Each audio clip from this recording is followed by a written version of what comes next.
What's going on, guys? Welcome back to Classic Octane. I am Taylor. In today's video we are making some custom gas tank mounts as well as a one-off frame hoop for the R65 Scrambler.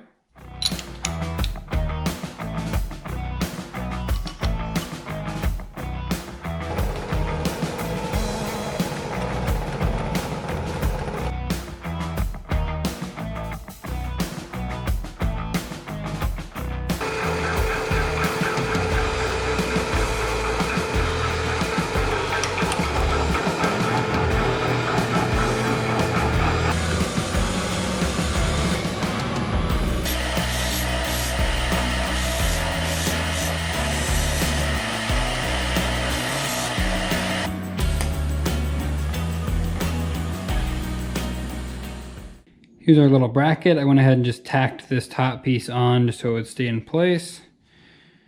We'll throw our little rubber boots on here. That will slide in like that.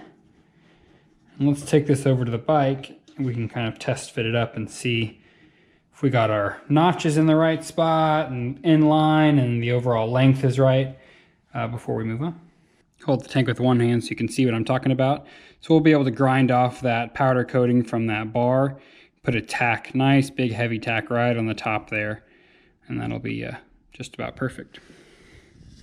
So what I did is I took two of my 1/8 inch parallels for my mill and I taped them right to the frame. What that's going to allow me to do is push the tank straight up against them and know that it's has a nice gap, an 1/8 inch gap from the frame itself, so it's not going to be contacting it. It's going to let those rubber isolators do what they're designed to do.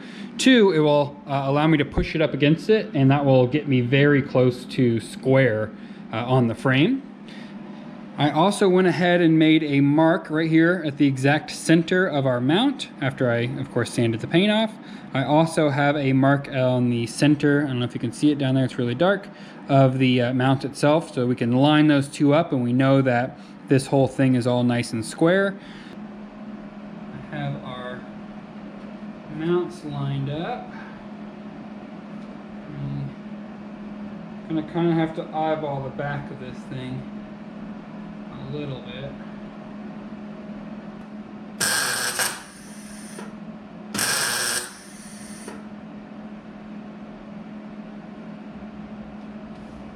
Alright, that's all she wrote. I should be able to pull this off. I threw an extra 2 tacks on there as well because I really don't want this thing to move.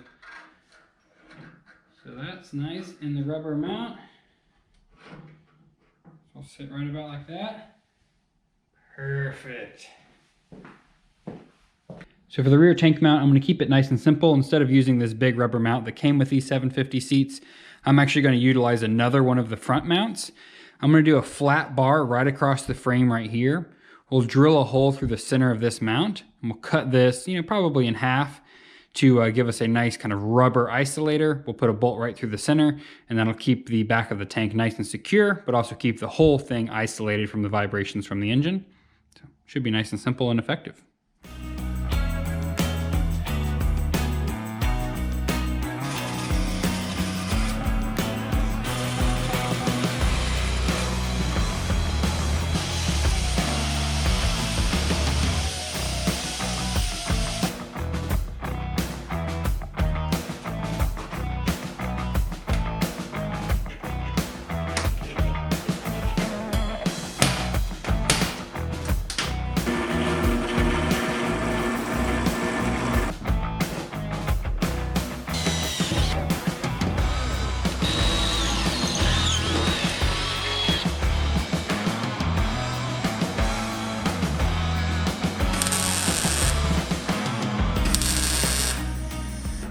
So I just threw some tacks on it for now to keep everything nice and secure and centered.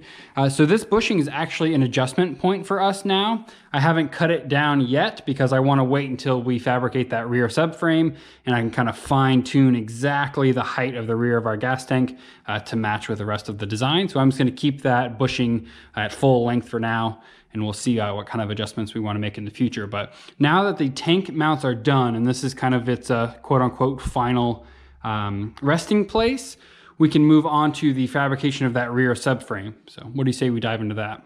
So there's probably 20 different ways to build this subframe, but I think I've landed on the way that I want to go. So originally I was thinking I was going to take some of the existing frame hoops and kind of scrap that I have and make this in multiple pieces to get all of our compound bends. The downside of that is it's a lot of welds, and I would prefer this to be as close to one solid piece as possible, just for overall strength and aesthetics and everything. Welds can be ground down, but having it one solid bar is always, I think, going to be a little bit stronger. And since it's the subframe that literally supports us, I want it to be as strong as possible. So I'm going to do this out of 1-inch tubing that is very thick wall. I believe this is like 120 wall, if I had to guess, something like that. Probably a bit overkill, but I'd rather over-engineer this thing. So how I'm gonna do this is I'm gonna grab my tubing bender out. We're gonna make a fresh frame hoop. The die that I have should match the back of this seat already. And I'm going to continue to bend it past 180 degrees because this seat actually tapers in towards the front. So I'll show you once we get the tubing bender set up and we start actually bending, but we're going to be looking for right at 7 3/4 inches towards the front here.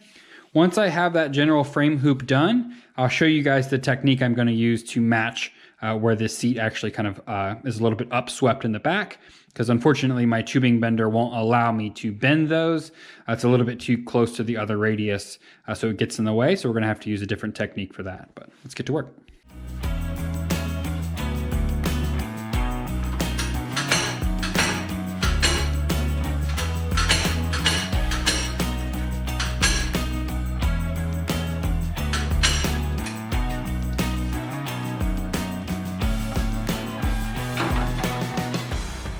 For only having one shot, I am, I'll be honest, a little bit surprised, but more proud. I mean, it's perfect.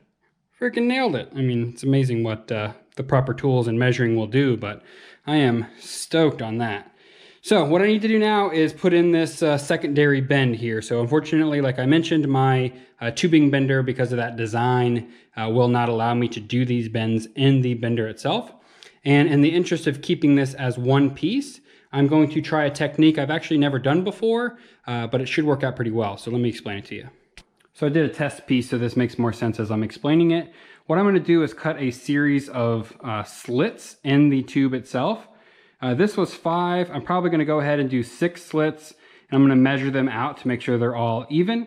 And what this allows me to do is once that material is removed, you know, we cut, say, I don't know, 90% of the way through, I can bend all of that material back together where it's all touching. I'll be able to weld all this back up, sand it all down, grind it, it'll all look like one solid piece, but it gives us a nice clean radius so we can match that upsweep in the back. So that's the technique I'm going to use. We're going to go with 6 slits on each side. We'll bend it. Everything should look pretty good, and then we can just weld it back together.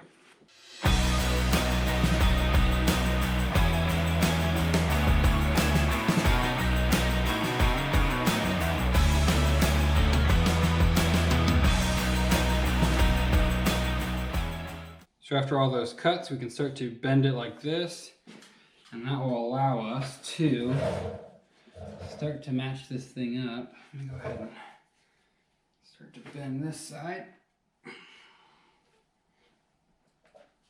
And with this thickness of tubing, it's still, you know, somewhat difficult to bend. Far. So we're just going to keep kind of going back and forth.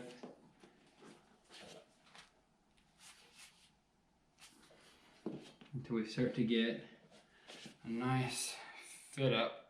Also, beauty of this is we can do a little bit of tweaking this way as well. 5 or so minutes of tweaking later, and I have a fitment I am extremely pleased with. So I don't think I'm going to mess with that anymore. It all looks good to me.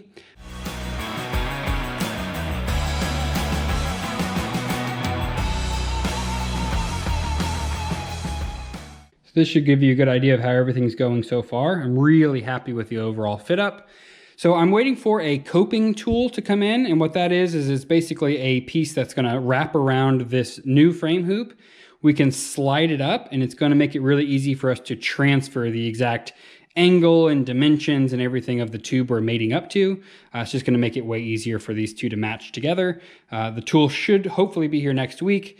So ideally it will be in the next video, but it'll at least be in a video upcoming, so I can show you guys how we're going to mate this to the factory frame. What we also need to start to think about is what we're going to do for a support system. I don't want this huge cantilever sticking out with all of my body weight on it, with only these 2 points of contact. So I want to design a clean support that's going to go right in this general area. And what I'm thinking is I'm probably just going to match this angle on this frame hoop right here. So this is, you know, it's bent a little bit more than what we would need, but just to give you guys an idea of what I'm thinking, you know, we would weld that onto the frame hoop there and then up to the frame hoop up there to give us like a nice kind of matching bend that goes back and supports. Ideally right around the center of where I'm going to sit is where we can have this support too. So I don't want to run just a nice straight tube. I want something that has a little bit more flair, but I want it to, you know, flow with the overall design of the bike and not look too crazy.